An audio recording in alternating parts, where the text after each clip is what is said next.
Hey, you're welcome to the Last Post channel. Do well to like, comment, and subscribe.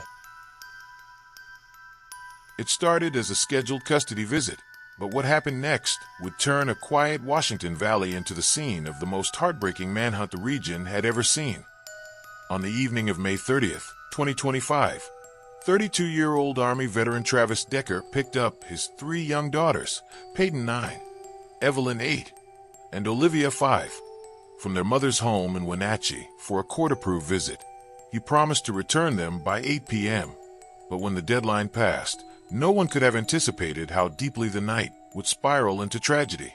Wenatchee, Washington, a close-knit community where neighbors greet each other, children play freely, and a sudden emergency is nearly unimaginable.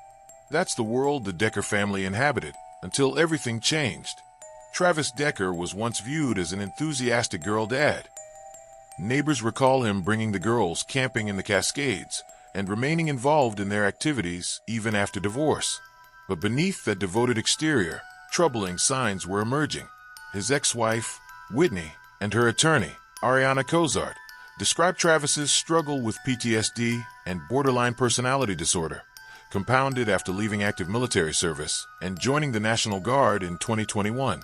By September 2024, the court had restricted his visitation to 8 hours every other weekend and 3 hours on Fridays.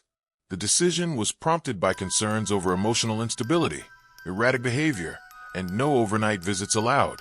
Then, on the afternoon of May 30th, with 3 hours scheduled with the children, Whitney's worry turned to fear. He never returned. Emergency calls began that same night. On June 2nd, officers found Travis's pickup truck abandoned near Rock Island Campground, a remote area of Chelan County in the Okanagan-Wenatchee National Forest. Roughly 75 to 100 yards away and down an embankment lay the bodies of Peyton, Evelyn, and Olivia. They were each found with plastic bags over their heads. 2 girls with 2 bags, 1 girl with 3 bags, and their wrists bound with zip ties. Bloodied handprints, later matched to Travis, marked the tailgate of his truck. Investigators also collected bags and ties scattered in the area, plus personal items inside the vehicle. Medical examiners concluded that all 3 children died from asphyxiation, and the manner of death was ruled homicide. From the moment the scene was uncovered, investigators built a chilling narrative. DNA from the bags and zip ties matched Travis, and no other suspect profiles were found. Additionally, blood on the truck's tailgate was confirmed to be his, strengthening the case that no one else was involved.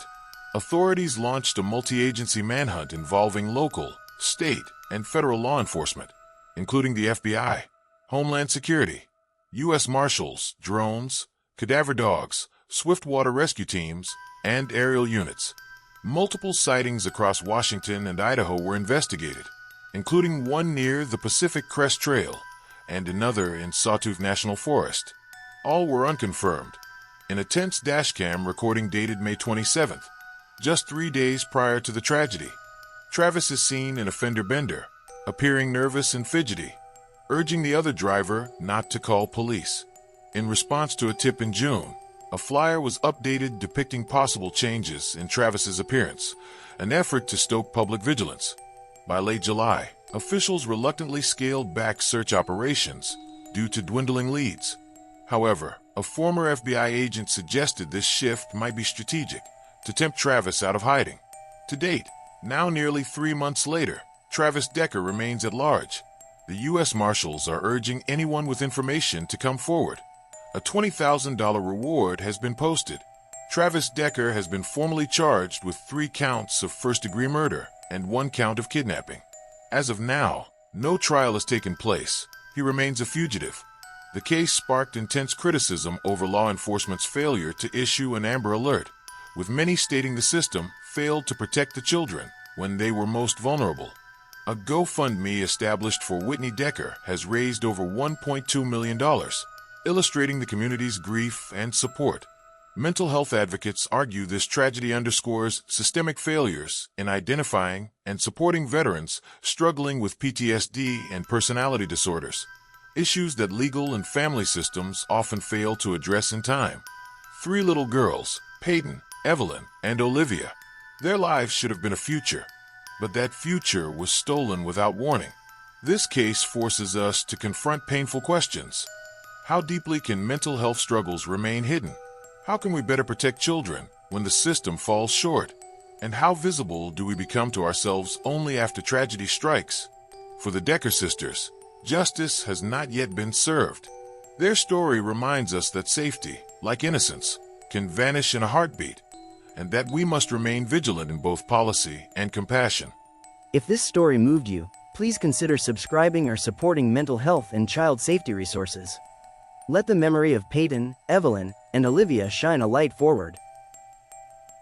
Hey, thank you for watching.